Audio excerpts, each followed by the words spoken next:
Okay, excuse my appearance, but welcome to Talk Back Now. Um, I want to talk a little bit about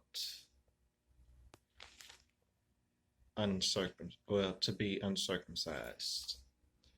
Um, I'm gonna talk from my own experience, discovering it in my late 20s. Like, up until that point, I really didn't know anything about uncircumcised or having a foreskin or anything of that nature. I was totally in the dark. My mother had circumcised me and my brother at birth. So having that done at that young of an age,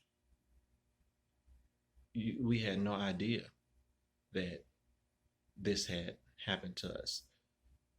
As I grew up, I've learned about it through medical books, things of that nature. And I began to be curious about it. Like, why was this taken away from me? Why did this happen? What was some of the benefits of having it? Because I got to tell you, in my late 30s, to me, it seemed like my uh, uh, libido seemed to go down a little bit, you know. So I began to get more and more curious about the foreskin and why I didn't have it, some of the benefits to having it. So I kind of went online and kind of looked it up a little bit, you know.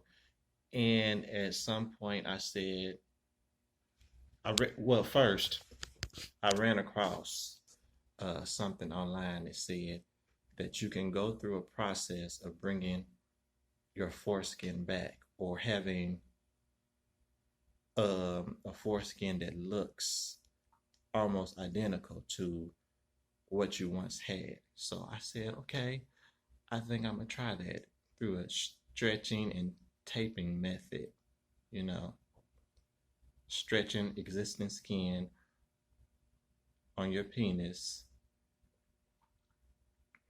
and over time, you're growing more and more skin cells, and the skin begins to grow and stretch more and more until the point where you have pretty much a foreskin where you look uncircumcised. So I started that process, and in the beginning, it's like overnight, I could tell the difference. Like the penis head begins to be more sensitive, more soft, more, uh, yeah, very sensitive. So I'm like, okay, it's kind of like, I kind of like this. And my libido shot through the roof. So I'm just speaking from my own experience. I loved having a foreskin and going through the process because it felt so sensitive, and sex and every other physical activity was so much better to me after that. So to me, I say, mothers, fathers, I say, let that be. Well, for me, I speak from my own experience. If I had a child, male, son, I would not want him to be circumcised. I would let that be his decision on his own as he got older. Let me know what you think. I will talk more about this and other issues as time goes on. and I will have pretty much another person with me talking about other issues, topics, what have you in the future.